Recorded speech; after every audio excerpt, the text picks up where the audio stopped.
Hey, you guys. So, knowing what to say can be so scary when someone inquires about tutoring, right? There's a mix of those emotions. We've got excitement and fear, and they run through your veins as that next client starts to inquire. And you begin thinking, well, what if I say the wrong thing? Or what if they think I charge too much money? Or they don't like my policies? Or what if they don't like me? If this has ever been you, or you think it could be, I want to put those fears to rest. These are normal feelings, and I'm going to teach you today how to push past them so that you are less fearful about what to say, how to say it, so that you can turn those leads into students. I see that Lisa has come on in here, woo, woo, and we've got Juliet. Welcome, Juliet. Juliet just joined our community just a couple of hours ago. We're so glad that you are here and have joined us. Welcome. I love it. I love it. I love it. And she teaches 11 plus exams. And we've got Lisa. So awesome. You guys keep introducing who you are, where you're from, what you tutor inside of the chat. So my name is Joanne Kaminski. And when I tell people that I'm an introvert, they look at me in disbelief. They say things like, but Joanne, you're so confident and you always know what to say. Well, today I know what to say. But when I first got started, you guys, I had no clue. I needed to have others walk me through this process. I needed to listen to how other people did it and figure out what was important to my ideal clients. I needed to learn to talk less, and I needed to learn to listen more. I needed to realize that the client needed to hear me listen, they needed to hear me empathize, and they needed me to reassure that there was a solution to their child's reading difficulties. Now, my parents feel like they've failed their child. And I've learned that they need me to validate them as parents, as well as acknowledge where their child is at. So when I first got started, I was fearful that I wouldn't really be able to help all the students that I was working with in reading. I mean, I had taught for 3 years in the classroom, and the rest of my time was spent helping teachers learn how to teach reading, implement our program, and practice things in theory through taking my master's course. I hadn't really implemented a lot of what I knew because my job had turned more administrative than actually working with kids. On top of that, I wasn't even sure if like the technology would work. I didn't know if Skype and sharing my screen, all of those things would really come together. And when this is your mindset, you feel that you need to convince people to move forward with you. And sometimes it can feel like imposter syndrome, right? That feeling where you feel like you're telling them you know what to do, but inside you're like, I don't know if I really even can help them. You question whether you know enough, if you can really help. You think, I bet there are 1,000 other online tutors that are out there that could do a better job than I can. And after chatting with other tutors for the past 7 years, I've realized that I am not the only one that feels that way. I've also learned that the initial conversation and the consultation are not about me selling myself to the client. They're about me listening to the needs and the concerns that are present for this particular child that we're talking about, and then evaluating if I think that I might even be a right fit, because I am not a right fit for all of the students that come my way. Now, in the beginning, I didn't really know who my ideal client was. I thought that as long as I was making money, then it shouldn't matter who I work with, right? However, through the years, I've had enough experience working with the wrong clients to know when it is a right fit. And do you feel that most of your students are a right fit? Or do you feel that you may say yes to work with people that you probably shouldn't have said yes to? If this is you, comment below, tell us about that inside of here. In the meantime, we've also got Caitlin here. Welcome. She is a chemistry tutor in California, and Lisa tutors math for grades 5 to 12, and she also works with the Praxis for any of those who are looking to become a teacher in the classroom. So I pretty much always knew that I wanted to work with elementary students, but I wasn't opposed to like high school students, adults, or preschoolers. And as time went on, I've completely eliminated adults because I do not enjoy teaching adults how to read. So what do you do when you get a request and you learn that they are not an ideal client for you? Has this ever happened to you guys? And how did you handle it? And once I've determined that the student's not a right fit, I let the parent know that I do not particularly work with students like theirs, but I know a ton of tutors that do. would they like me to see if any of the tutors that I know are taking on students right now and pass their information on to them? Now, I love you guys being able to pass on a referral to another tutor. I mean, even if it doesn't turn into a client for them, it gives them the experience with the assessment, the consultation, and the sales conversation. And these are invaluable skills for everyone who wants to start their own online tutoring business. Now, Lisa had mentioned that she said she nearly always regrets saying yes to students that she got the hunch that they're not the right fit for her. She's worked on becoming comfortable with saying no. And that is something that we have to get comfortable with, because you're going to have more students. You want to make sure you have room for the students who are your ideal student. Imagine what your day would be like if it's filled with a whole bunch of clients that you absolutely love working with, right? That would be just amazing. Welcome, Kim H. She teaches reading. She's in Minnesota. We're glad that you're here. Woot, woot. And we've got Clarissa here in the house, who teaches reading and spelling in England. Susan Franklin. Welcome, Susan. She's just made the switch to full-time tutoring. Well done. And she says she has tutored a few highly distracted ADHD boys at the library that were not a good fit. I can see why that would not be a right fit. And Susan teaches reading. Awesome. And Lisa, this is so perfect, Lisa. She said, saying no makes room for the ideal students to work for me, right? Saying no is going to open up and free those spots for people who are a right fit. And you're going to enjoy every single day when you get to do that. Now, one of the things that we do in our group is we give boom chas. Now, the boom chas, when we were only on Zoom, we would put out our fist like this. We go boom, and we'd like wiggle our fingers. We go cha, and it looked cool because we have like all these different like video screens on in there. We can't do that here. It's just me going boom cha and me like taking it. But you guys can give boom chas. So in the very beginning, I put a boom cha in the introduction. You can actually copy paste my boom cha and put it down. Now, if you want to change the boom cha to fit your personality, you absolutely can. But that is the boom cha. And we have lots of boom chas to give out today. So I asked inside of the Insider Secrets Club, how many people have gotten some new students in the past week or two? And we had 11 people who said they had gotten new students in the last week. That is awesome. So Elaine Francis, boom, sha. Ashley DiMercurio, woo. Terry Grigsby, oh yeah. Lisa Mariano, woo. And Mitchell, oh yeah. You guys help me give some boom chas in here. Put these boom chas in there for these people. We've got Alexa Imwali, woo. And then my Alexa's going to go off now because she heard her name.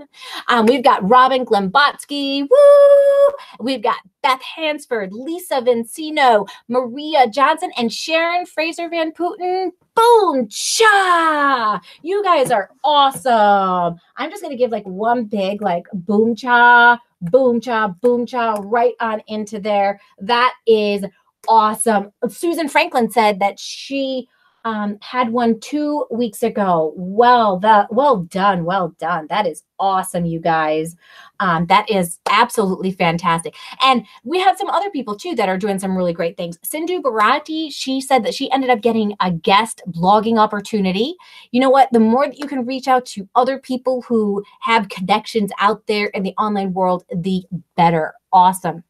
And then lots of people let me know that they wrote a blog post to let others know that their business is out there. So Elaine Francis Lingard, Jean Schmidt Harville, Lise Mariano, Maria Johnson, Stina Schmidt. Awesome job, you guys, creating content so that people can find you. Here's a boom cha for you. Boom, sha. So exciting. So everybody give some boom chas to them inside of our chat. Well done. Now, we are going to jump into the 4 types of conversations that need to happen when you're getting started with a client. Now, I have personally scripted each of these out to make it easier for you to have this conversation. And at the end, you're going to learn how you can get your very own copies. Now, the first one sometimes comes in the form of an email. So sometimes it'll be an email or it'll come through Facebook Messenger. It's not always a conversation where you're verbally chatting with the client. But if the parent contacts you by phone, obviously you need to call them back, right? So whatever form they use to contact you, you contact them back using that same form. The 4 types of conversations are the initial conversation, where the parent is just starting to show interest. The second and third are either a free assessment or a free consultation. So you're either going to choose one or the other. And the last one is the sales conversation. So we're going to start with the initial conversation. Sometimes this part, like I said, is done through email. Other times it's done over the phone. But during the initial conversation, I try to get answers to 7 questions. So the first one is, how old is your child? 2, what is the child's name? 3, what has the area that you teach or tutor been like for your child? Has the school tried any interventions? How has your child felt about the area that you teach? 6, what would you like the area that you tutor to be like for your child? 7, if your child was able to blank, how would that make you feel? Now, you don't have to ask every single one of these questions. And sometimes the parent is going to give you this information when they first contact you. So if they message you, they might tell you, or if they've left a message on the phone, they may have given you an answer to some of these questions already. Do not ask them the questions again if they've already given you that information. It will make it seem like you're not listening. And that is the last thing that you want to happen. So the first question, how old is your child, helps you know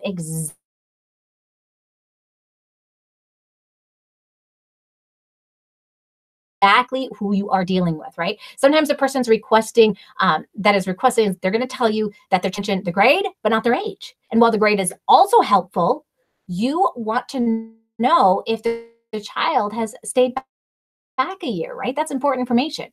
Oftentimes, parents, they're going to leave out valuable information about their child for whatever reasons, right? I'm not going to spend too much time speculating that answer today, but just so you know, for whatever reason, you will not always have all the facts about a child before you start working with them.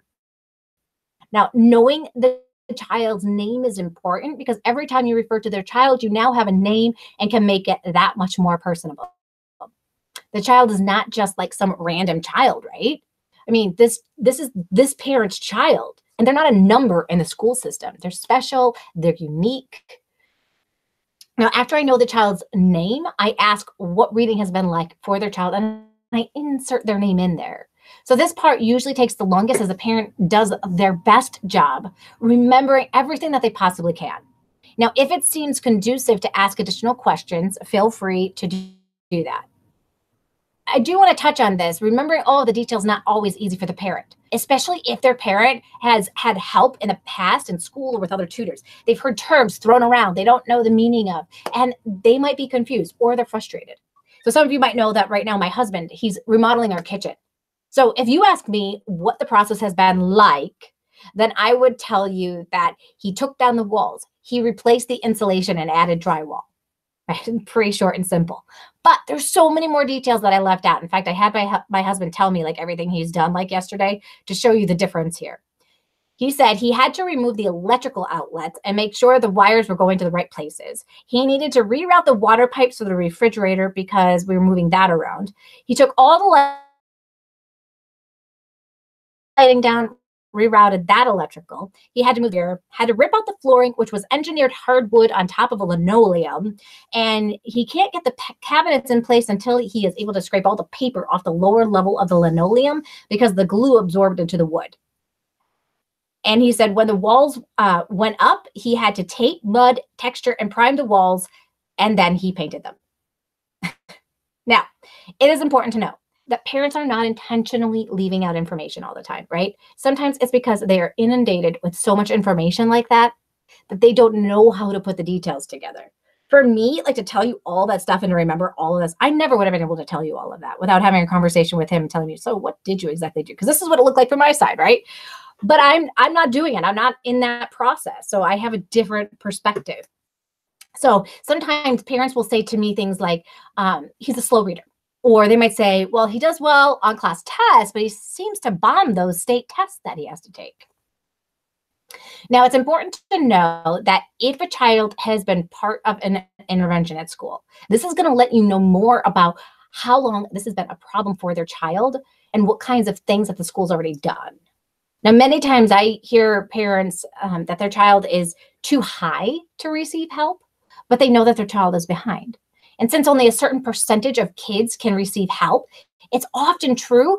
And there are like a group of kids, they're called gray area kids, and they kind of get left behind. So never assume that because the issues have not been addressed by the school that everything must be okay then. Another thing to take into account is that not all students are behind grade level wise. So I often hear, oh, my child is going to a school where all the other kids are a year ahead. And so my child is behind his peers.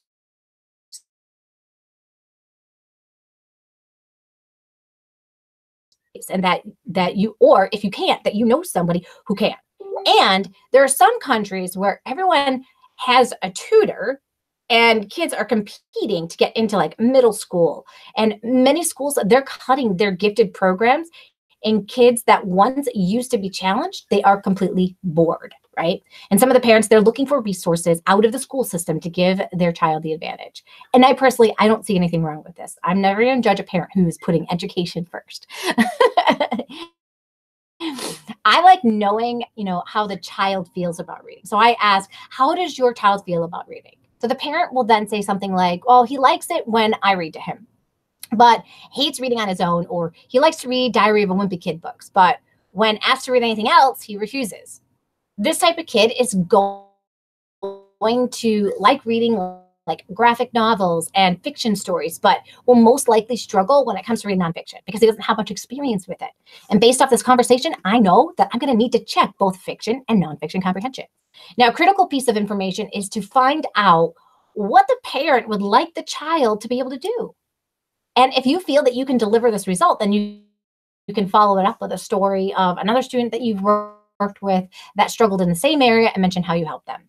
And this helps to build that credibility because you have experience working with other kids that are just like their child. And if you are just starting out, you can use a story from the classroom or a story of one of your own personal children. And if you don't have any stories yet, just know this is temporary. So as you get stories, they're going to add up over time, and you're going to be able to pick out your favorite ones to share to this conversation when it is applicable. And if the parent said, I would like my child to be able to read faster, well, then I could say, if your child could read faster, what would he be able to do that he can't do today? So the parent might say, well, it would build up his confidence or help him finish his homework faster. Then I can respond with the answer as they gave it. And I could say, well, let's build his confidence in reading. So then I would say, would you be interested in me doing a free assessment to see what could be blocking him from reading fluently? Now, at this point, they usually say yes, and then we schedule a time. Now, some parents, they may ask you what you charge right away. If they've asked multiple questions and how much you charge, answer all of the other questions first. The most ideal time to have the money talk is during the sales conversation at the end. To have this conversation before that time could block the opportunity to move forward. Sometimes people want to know if your services are within their budget. And while this is a good thing to know, if your service is worth it to you and you've shown them that you can get the results that they want, then they're going to be willing to figure out a way to pay for it. Now, sometimes people want an excuse to not move forward with you. And then they'll say something like, oh, well, I can't afford it. That's okay. Not every student was meant to move forward with you. Rejection is part of the process. However, today you're going to learn how to turn more of these leads into students. And just know that when they are rejecting the services, they're not rejecting you as an individual or a human being. So it's not something to be taken personally. It is just part of doing business. So having systems in place is really going to help you guys seem like a well-organized tutor that knows what they're doing. So after the initial conversation, I invite them to the free assessment or the consultation. We find a time that's going to work for both me and them as soon as possible. So if I have something open in the next week, I schedule it. And sometimes it's even the next day. So I might say something like, hey, I just had a student that rescheduled their time tomorrow and it opened up my 5 p.m. slot. Would it work to do the assessment then? Oh, by the way, you should know what times zone the student is in before you start asking about times, because this will make scheduling them a lot easier. And once they confirm the time, I set up a room in Zoom for them, and I tell them that I will give them a code for the Zoom room. We will use that code once they fill out that registration form. I'll actually hand it to them after they fill out the registration form. Now, I have created a registration form using my school books, but you can also use tools like Google Forms or anything else that's going to give you all of the information that you need to get started with the student. On the registration form, I ask for the parent's name, the student's name, the student's date of birth, their address, what their child is struggling with, and the times that are going to work for tutoring. So knowing what times are going to work for tutoring is going to make my sales conversation later on easier, because I know I will be able to look at those times ahead of time and my own schedule to suggest a time that is going to work with both of our schedules. All right, so once this form is complete, I send that message thanking the parent for filling it out, and then I confirm the time and my own schedule to suggest a time that's going to work with both of our schedules. Now, once the form is complete, I send a message thanking the parent for filling it out and confirm the time that we're going to meet for the assessment in their time zone. They usually message me back saying that they're looking forward to it, and then we connect during the assessment or the consultation. So now I'm going to walk through this process for both the free assessment and the consultation. So I know some people think, but I've always charged for the assessment. Why would I give it to them for free? As your own business owner, you can choose to charge for the assessment. At one point, I tried moving to this model, and I found that I needed to have two sales conversations. One for the benefits of the assessment, and then the second to move forward with the tutoring. Since I'm more introverted and I don't enjoy the sales conversation, I feel much more comfortable only having one of these sales conversations. If you feel comfortable selling the assessment, then keep doing it. Or you can have the initial conversation and the consultation, do the sales conversation, and then do the assessment as as part of the getting started sessions. So during session number 1, then you're giving the assessment and you're getting paid for your time to give the assessment. So I am personally sharing what's worked for me and other tutors to get as many people to say yes as possible. If you have a different system in place and it's working, keep doing it. If it's not working as well as you'd like it to, then keep listening, because you may learn something that could help you with getting more people to say yes. So I have found that giving the free assessment, it just allows me to build that trust and that credibility with my client. So it may not be conducive to start with a free assessment for the area that you tutor. So if that's the case, then do a free consultation. But first, let's take a look at what I say when I show up for that free assessment. So the first thing I do is I just introduce myself, where I'm from, and then I tell the child that I tell the child that I can see they are, I can see them, there they are. Usually, like, sometimes a little struggle with being able to hear them. And then they figure out where the sound is, and then I'm like, hey, how's it going? And then, I just make a little small talk about, like, where they live, like, how's the weather, all that kind of stuff. And then I ask the child if they know why we're connecting today. And whether they say they do or they do not, I usually just give them an overview of what they can expect. So I say, today I'm going to listen to you read. I'm going to see if I can figure out what might be causing some of the problems and see if I can make reading easier for you. So your mom, she could choose to stay in the room, or she can work on one of the million other things that she needs to do. After we're done, you're going to be able to go and play, and I'm just going to chat with your mom. Are you ready to get started? Great. I'm going to show you some sight words. I'm going to share my screen with you, and you're going to see the word show up on the screen. As you see the word, you're going to read it to me. So then I continue with the assessment. At this point, I'm jotting down notes as the child is reading. And I'm specifically looking for what grade level the child is currently reading at compared to the grade level they are in. And this is because I can measure this gap, and I can easily tell the parent how far behind their child is. Now, I personally use the QRI6. I don't have a copy of it here, so I can figure out what the gaps are. This stands for Qualitative Reading Inventory. Now, once I am done with the assessment, I tell the child that I have all the information that I need, and I ask how they like doing it online. They usually tell me, oh, it was great, I loved it, or that was really cool. I can then use those words when I speak with their parent about what the child's thoughts were about doing it online. So this next part leads right on into the sales conversation with the parent. Now, I have created a script for this part as well that some of you are going to be able to get at the end that's going to share with you how to shape this conversation. So during the first part, you want to find out anything that you haven't found out yet about the child. So I just make a little bit of small talk with the parent, and I just say, hey, it was really great getting to know your child. And then I share something personal about them. For example, wow, your son Jacob has the coolest personality. Then you want to find out more about what the school's noticing if you don't know this information already. For example, so tell me what his teachers are telling you about his reading. And third, you're going to find out what is the area that you would like me to close the gap in. So if I could wave a magic wand and fix one area of your child's reading, what would that be? So I've really gotten some background information on what kinds of results that the parents are really looking for. And then I share the results of the assessment. I say, so I'm going to be writing up the report of your child's results today. But before I do that, I just wanted to let you know what I was noticing. And just like you mentioned, blank is definitely an area of concern.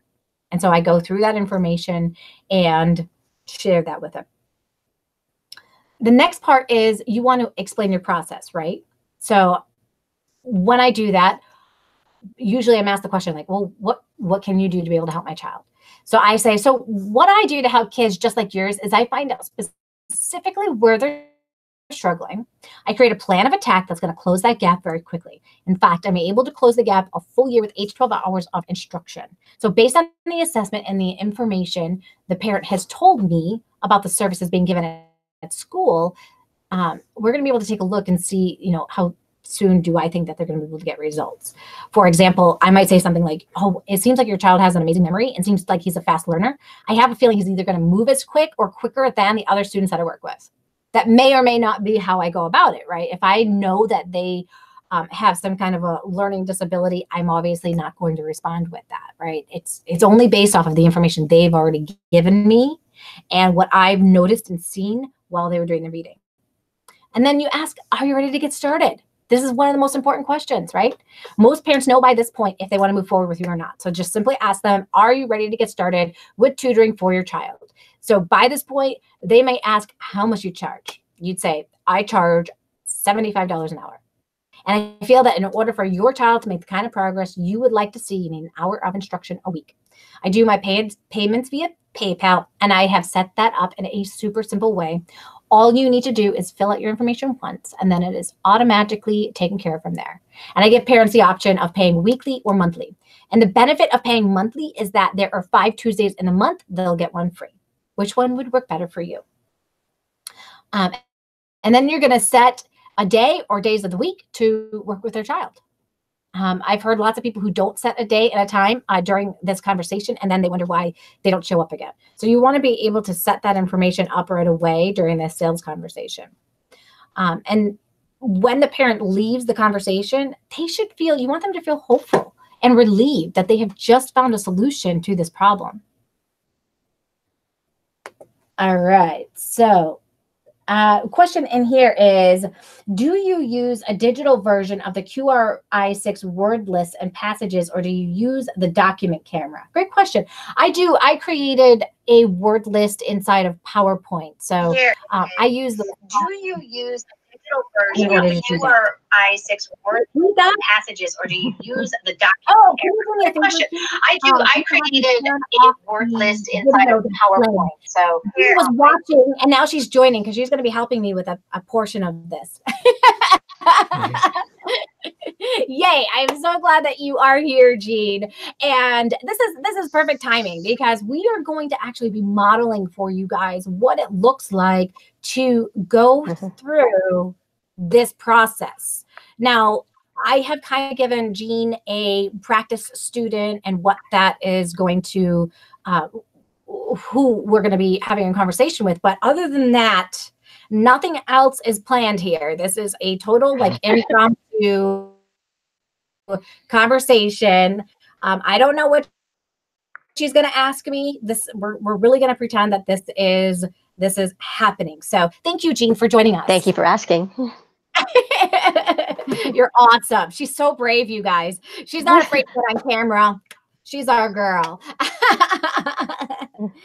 All right. So we're going to pretend that we're going to have that initial conversation where she has called me, left a message on my voicemail. So I'm going to call her back up. Ring. Hello. Hi, Jean. How are you? I'm doing great. Thanks for returning my call. Oh, you are so welcome. I got your message yesterday about your son and Gavin. And how you were, and I knew I needed to give you a call right back. So tell me, what is Gavin struggling with right now? Well, he's in 3rd grade, and his reading is just he's really struggling in reading right now. And they're thinking about testing him for special ed for a reading learning disability. And so I'm really concerned about that. Oh, okay. Yeah. Yeah, especially since that process can take so long to even go through that entire process. And how old is Gavin? He's 3rd grade, so he's I think he just turned 8, 9, Okay. yeah, 9. He just turned 9. Yeah. Just had a birthday, didn't he? And the thing is that I have another son who is who's older, but he's never had a problem. So this is new for me. But he also has a sister who is in 2nd grade reading better than Gavin. Oh. So Gavin's self-confidence is really dropping. Sure. You know, so I don't know what they're going to find in the testing. He may be dyslexic. I don't know. Can you help? Sure. Well, yeah. Well, have they tried any interventions yet at school for Gavin? You know, I'm not really sure. They've had a few meetings, and I guess they decided that the interventions they were using they're just leading it to testing. They just said, just go ahead and test them and really, figure out what's going on. Yeah, yeah. How does Gavin feel about all of this? He doesn't like reading. Reading is not his thing, so he would rather avoid reading. So, and he's, like I said, he's not feeling very good about himself. He thinks, he just is dumb, and he wants help, but he's just still not really sure. Right. So if your child, if Gavin was able to read at the same level as his peers, how do you think that would make him feel? I would make him feel wonderful, because then he would feel like he's accepted and that he's like the others, and he's not sticking out like a sore thumb. Right. Because he's off by himself or having to get special help with the teacher, and that is just not fun for him. He wants to be like all the others. Yes, of course. Well, that's fantastic. Well, what I would love to be able to do is set up a free assessment, just find out what's going on for Gavin and what could be hindering him from being able to be reading at grade level right now. Would you be interested in setting up a time to do that? Yes, I'm just a little bit curious, and I was looking at your website. You do all of your tutoring online? I do, yes. What does that look like for reading? Great question. So pretty much all of the resources are on my side. So what I am able to do is I'm able to share the screen, and I'm able to have the child then interact with the resources that I put on up there. Now, I use a really awesome tool called Zoom. And so he can actually write on my screen, do lots of really cool things. I can even give him control of my screen when it's appropriate to be able to partake and be active in the entire situation. So most of my students that I work with, they move up a full grade level with 8 to 12 hours of instruction, which is like pretty much unheard of. Wow. Anywhere else that you are going to hear of. But one of the things that I am curious to take a look at, I know that we don't know if Gavin has dyslexia or not. I would like to take a look and see go through a screener that will kind of give me an indication of whether dyslexia could be causing a problem. Is that something that you would like me to take a look at? Yes, absolutely. All right, cool. I will add that on in there as well, because I want to make sure that we cover all of the bases with it. Now, I am not a trained professional. I'm not a psychologist. I am a reading tutor. At reading specialist. So I do not have the ability to actually say, yes, he has dyslexia, but the screener has been about 95% accurate in me being able to tell if a student does have dyslexia. And that's great. Yeah. Any information that we can get, can be helpful. Absolutely. No, I actually have one open up tomorrow night at 4:00. Would that work to be able to do the assessment for Gavin? Yeah, he gets home by 3, so that would give me enough time to give him a snack. So yes, 4:00 would be great. Excellent. Perfect. Let's do that. What I'm going to do is I'm going to send you a link through your email, and then we will we'll have it all set up. That Zoom number is going to be the same exact Zoom number that we will always use when we even do the tutoring. Okay. So save that number. It's going to be the number that you'll use to log on in every single time. And we'll chat again tomorrow. I'll do the assessment, and then we'll be able to chat again tomorrow and see if this is going to be a good fit. Okay? Yeah, that's awesome. That's great. Can't wait. Awesome.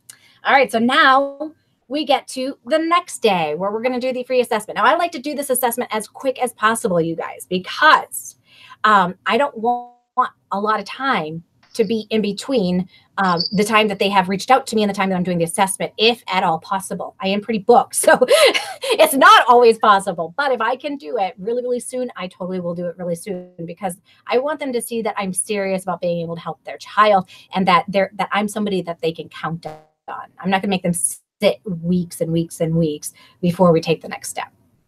All right, so it's the next day. We both are logged in on Zoom. And there's me calling right now. So she logged on in. We can see each other now. Hey, how's it? Hey, Joanne. We're excited for the assessment. Awesome, fantastic. And I see that Gavin is there. We're going to pretend he's there. How are you, Gavin? He's going to respond to me. Hey, how was the weather by you guys today? How's what? How was the weather by you guys today? We're storming. A lot of rain. I know, it's dreary. I can't go out and play. Oh, that stinks. Oh, that stinks. Well, then I guess this is the best time for us to be connected together, right? Yes, Better than on a Sunday. I love computers. I love computers. I love it. Awesome. So at this point, you guys, this is where I'm going to give the assessment. I tell him how it's going to work and just say, hey, your mom can choose to stay here or she can choose to leave. It's totally up to her. And then we move on into me giving the assessment. And then I look at Gavin at the end and I say, you know what? You worked so hard today. Thank you so much. I appreciate it. What did you think of this process, Gavin? It was okay. I don't like reading, but it was good. It was fun. It was different. Yeah. And you know what? This was like the hardest thing I'm going to have you do. So everything else from here is going to be way more fun. Because nobody likes to have to read and be listened to and take tests and all that kind of stuff. So I can't wait to be able to connect with you again. And so then I'm going to connect now back with his mom and I say, hey, Jean, how's it going? It's going really great, really great. I could tell Gavin really enjoyed working with you. He really did. And even at the end, when I asked him how it went, and he kind of said, like, I don't really like reading, but this was actually kind of cool. And I was like, yeah, this is really cool. And this is the hardest thing. I told him, like, this is the hardest thing I'm going to have you do. So don't worry, it's going to get easier and more fun from here. So if he liked this process, he's really going to like the tutoring. Awesome. That's great to hear. Yeah, for sure. So you had mentioned to me on the phone the other day that he was going through some testing. Where are they at with that process right now? Well, they're actually just starting. It takes a long time with the school system to get going. So it hasn't actually gone through the testing yet. And I think it's scheduled for next week. So I don't know any other information. Oh, okay.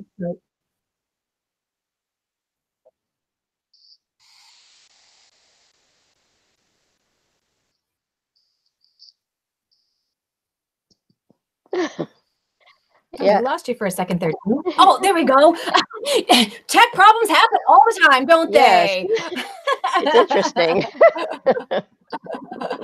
It's like all of a sudden you're talking and then you just kind of like disappeared, but that's okay. Sometimes that happens. No big deal. So tell me, so he's doing the testing next week, and then that's where we'll just start the process. And then from there, they'll make the decisions that they need to make. Well, it is super smart on your part to be able to get started right now, because why wait, right? You know that he's struggling. It's better to take action now than wait. So you should really be proud of yourself for being able to take this step and move forward. So tell me about what you see at home when he's reading. Oh, he doesn't want to read. I mean, he just kind of curls up and just doesn't want to do anything.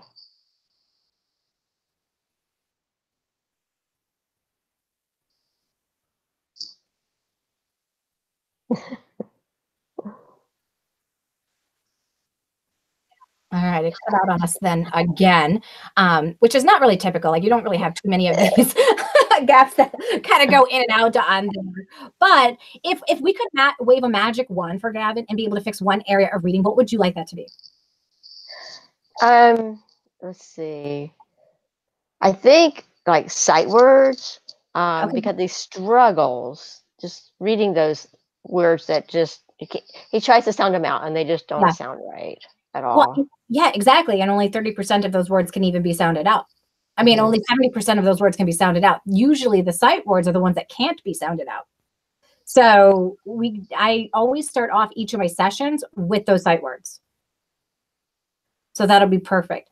So I'm going to actually write up a report of the assessment that I just did so that you have it. And just like you mentioned, him being able to sound out words is the biggest area that he is struggling with. The good news is it is definitely, like, based off of my screener, it doesn't look like dyslexia. Oh, okay. Interesting. Yeah. So dyslexia is a phonological processing disorder. So kids who typically have dyslexia, they really struggle with rhyming and they struggle with blending sounds without looking at letters. And he was able to do both of those things without a problem. In fact, he kind of looked at me like, this is kind of babyish. Well, that's good to know. Yes, so that is really good to know. But when he is trying to sound out words that are that don't follow certain phonics rules, he's struggling with that. So I'm really going to help him with being able to read many more words quicker for that. I noticed that he was reading at a second grade level, and that was for both fiction and nonfiction. And that he's really only about 1 year behind. So that's the good news. Like, if he doesn't have any kind of learning disability, they don't find that he has any kind of learning disability, he could actually have the entire gap closed within, 12 to 21 hour sessions. Oh, that's amazing. That would just be amazing. Well, fantastic. So are you ready to get started with the tutoring? Yes, let's do it. Let's go ahead and get started. All right. Awesome. We'll get started next week. What I'll do is I'll send you an email again. And in the email, you'll have the assessment report that I'm going to write up.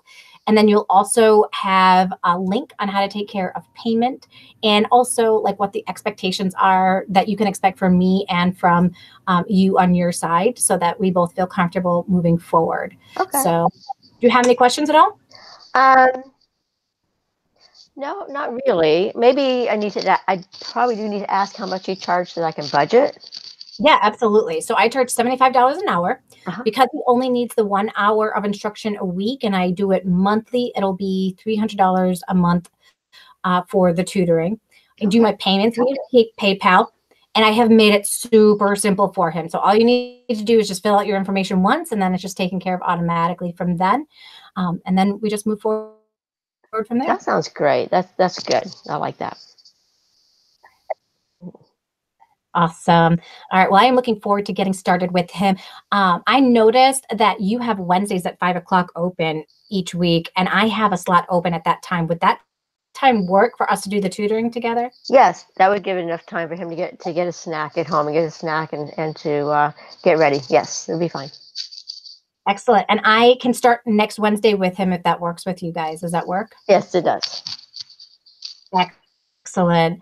Fantastic. Well, I am looking forward to getting started with Gavin, and I can't wait to be able to see him rock and roll with his reading. Oh, we're excited too. I mean, I'm excited, and I think he will too once he gets some success under his belt.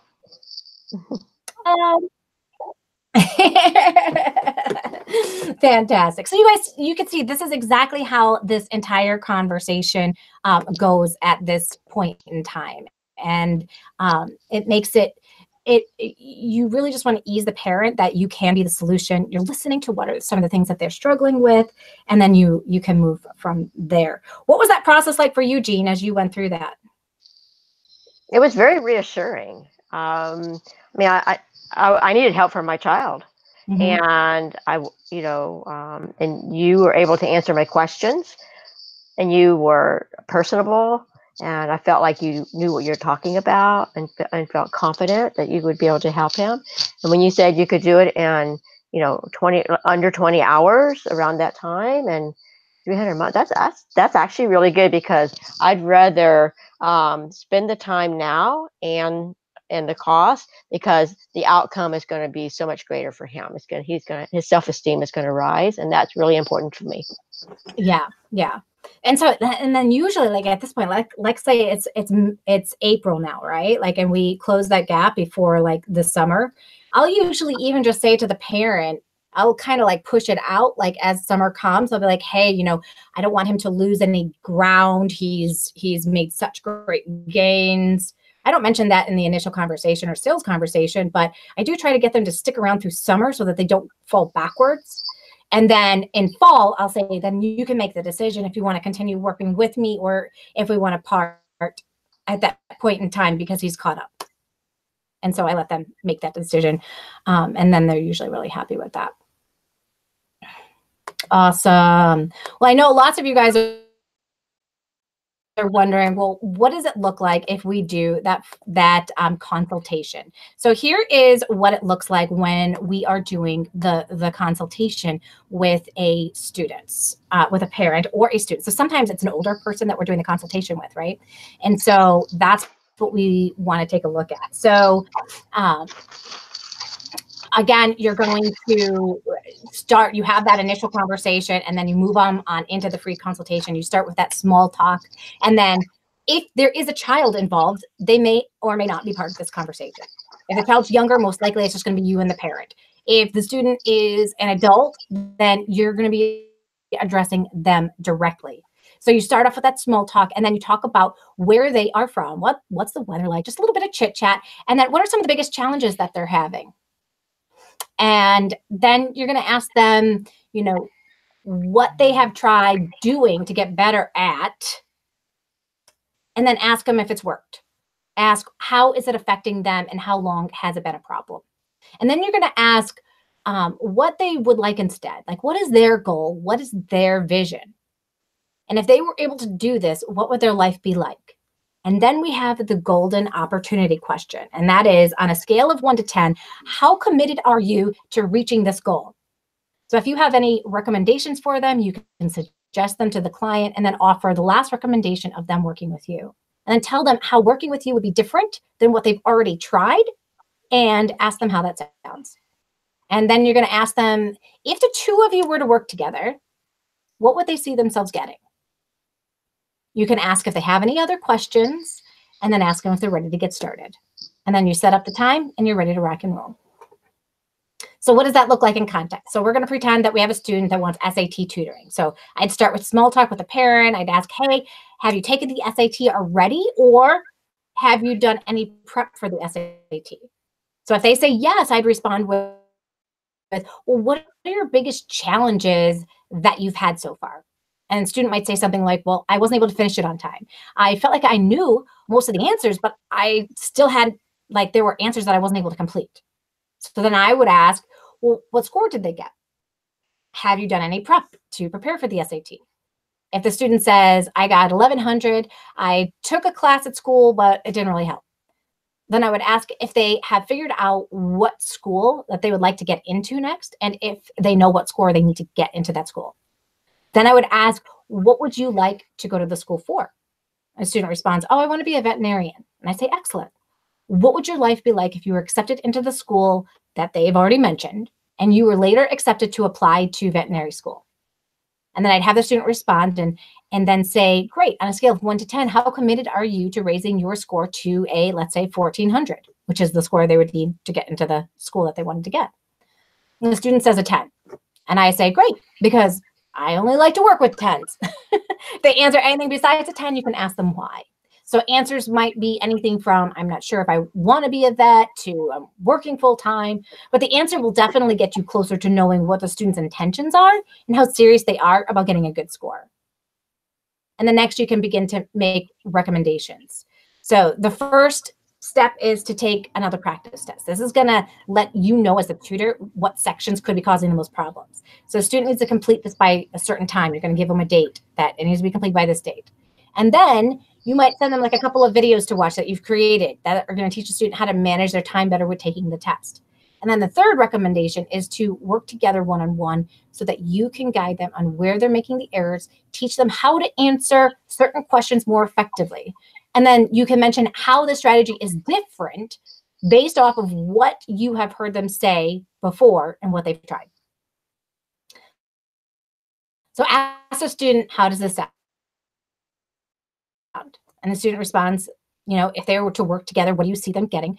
Then ask if they have any questions. And if they do, you're going to answer them. And then you're going to always end with, are you ready to get started?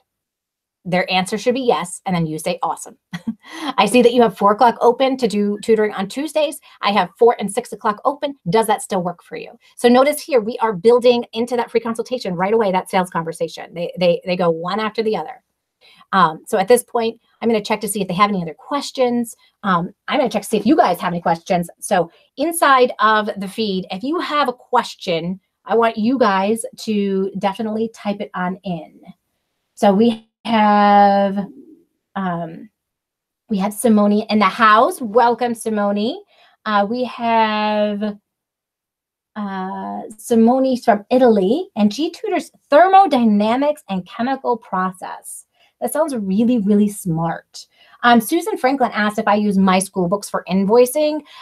You can use My School Books for invoicing. I like my students to be on automatic payment. So I do use the Stripe, which is through My School Books, and I just set them up for the auto payment. I fill out all of that information inside of the Stripe side, though, instead of the My School Book side, because My School Books will only charge them when you schedule them on the calendar.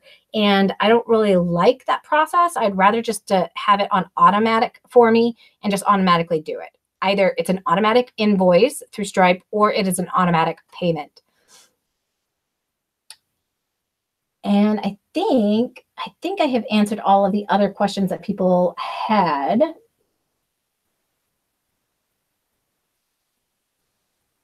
We've got Alexa in the house. Woo woo, she's in Maryland. Do you only tell them the cost right at the end? Juliet, if it's at all possible to tell them the cost at the end, yes, 100%. If they've asked me other questions and then they say, like, how much do you cost? Like, they've asked me 3 questions, I will answer the first 2 that don't deal with cost and try to save that cost one for the very end when it's appropriate. I want them to see that I'm a good fit before I go into that process, so it is not awkward. If they're asking too soon, it's almost like they're just trying to compare me amongst everybody, all the other tutors. They're not really trying to take the time to get to know me, what I can do for their child, and really build a relationship. And it makes it a little bit harder. So if I just start off right away, they say, well, how much do you charge? And I say $75 right out the gate. That could be a closer because they haven't seen the value yet in my services. So, and I'm never going to offer up that information like right off the beginning if they don't ask it either. So that's something to take into consideration. You guys, help me give Jean a huge boom cha for helping me out with the entire process. Put a big boom cha inside of the chat. Boom cha. I really appreciate Jean joining me in that and helping out, because it really gives a little bit more context when you can see it happen in action, right? So let me ask you guys a question.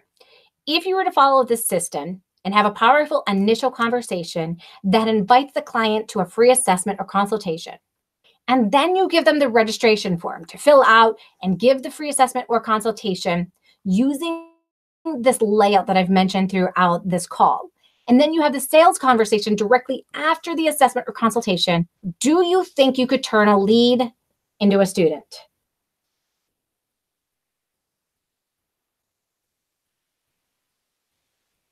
Let's see what you guys got. Do you think you could? Also, while you guys are putting down if you think you could, hit like, subscribe, and that little bell if you haven't already done so. I continue to share more information just like this to be able to help you guys with your tutoring business. So if you like the content that you're learning here, definitely do that as well. Those likes help YouTube know that this is great content that other people should take a look at. And Alexa, thank you for answering. Yes, awesome. So I'm not sure. And there's mine.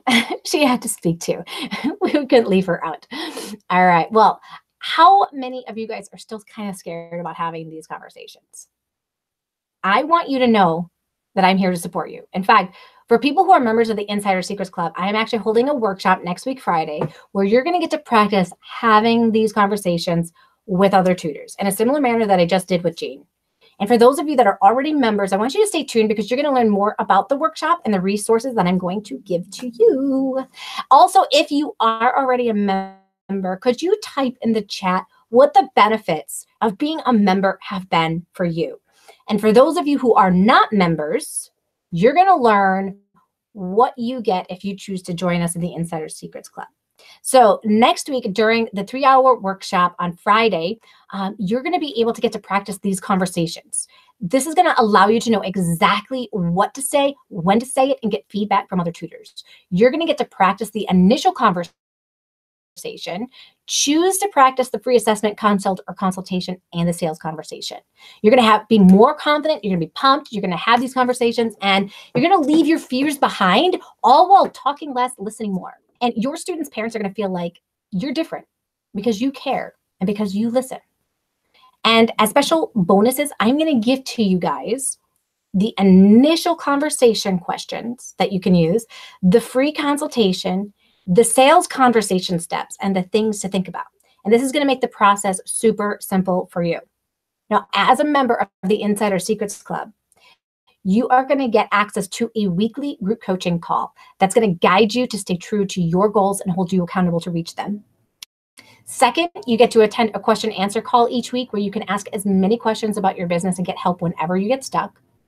Third, you get a book club that you can join us in and dive deeper into certain topics and learn more about. Fourth, you get access to a new monthly training based off the group needs. So this month, it is all about having that conversation. But each month after this, you continue to get these kinds of trainings where you get to work through some of this stuff. Next, you get access to a special group in Facebook where you can ask questions 24 hours a day, 7 days a week, and have the guidance of other successful tutors to help you when you're stuck. And the best part is, you guys, you have support for an entire year. So you can pick and choose the calls that you decide to join. And if you are unable to attend live, there is always a replay. So this tool is like Netflix for tutors. You have access to the special information that other tutors do not have access to, and a mentor that's going to guide you step by step through the process to run your online tutoring business. Now, another tool that I'm going to give you guys absolutely free is a set of tutorials for all the different tech pieces that you need to learn. So you'll be able to log into the program, choose the pieces you want to learn, and then you'll be able to learn them. And I'm going to give you hands-on practice with a live tech call. Now, Jean Harville mentioned that when she got to practice using the different features on Zoom, she felt that much more comfortable using them once she got students. We all want to appear as professional as possible, right, you guys? And so when you get a chance to practice using the tools before you work with clients, you come off as being extremely knowledgeable and techie. I'm also going to give you a tool that shows you how to set up a website and how to actually get it found on website. So all of these different tools that I'm going to be giving you, the Insider Secret Club for online tutors is a $9,000 value. The scripts for the consultation are $97 value. The technology videos that show you how to use all the tech is $197 value. And then the websites that win course is $197 value. This is a total of $9,197 $491. But you can join us for just $50 a month. Or you can get 6 months free and join us at just $297 a month. So I'm going to leave a link in the description for those of you that are ready to get started. If you're on mobile, there is going to be a caret on the right-hand side under the video across from the title, and more details will show up. You'll be able to click on that link. Lisa said that the tutors in the club are friendly and helpful, and Joanne has put together so many resources to be able to help you grow your tutoring practice, and is always keeps adding more. And Lisa also said that she loves the group coaching and the tech call. And Maureen says, how do I become a member? Click on that link. Join us, Maureen. We would love to have you. And there are... So Juliet was wondering if there are any calls in the day, UK time, not evening, as trying to feed my 4 children now. Yes, absolutely. There are times during the day. I have 2 that are at 9:30 a.m. here, which would be, let's see, 11, 10, 11, 12, 1, 2, 3, 30, around 3:30 your time. And we have a group coaching call at that time that is earlier during the day for you, so that you can log on in and be able to do that. Lots of detailed information, Susan said, about working with other tutors. Yes, the workshop is next week, 4/12. You got it, Kim. Fantastic. And Alexa said that this community is amazing.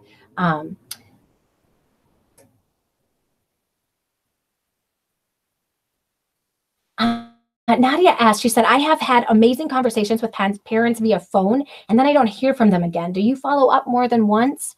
It depends on like how serious they were when they left me a message on phone to begin with. So that's the only time that I will call them back is if they have left a message on mine. Otherwise, I respond to them whatever form. So if they emailed me, even if they left their phone number, I email them. If they've left a message on my phone, then I leave them a message on the phone. I may or may not. It depends on how busy I am. I guess in the beginning, I would always follow up maybe again, just one more time, just to see, could they have just gotten busy? Because it absolutely happens. So I would try following back up in another week and just see if that could be the case. I do find that people that come through my website versus like tutors.com or Thumbtack or any of those other places, or Wyzant, I do find that people that come through my website are already a better quality fit for my tutoring than people who found me from other sources, because they may already have found other tutors that they might be able to work with. So I take that into consideration as well. They're finding me from other sources like tutors.com. Is that where I'm getting the request? If so, I may not hound them on contacting me so that we can set up a time or do any of that kind of stuff. All right, you guys. Well, thank you so much for joining me. You enjoy the rest of your day. Definitely come join us in the Insider Secrets Club. We want to have you as a member, be able to support you. And this is me signing off until next time. Bye, everyone.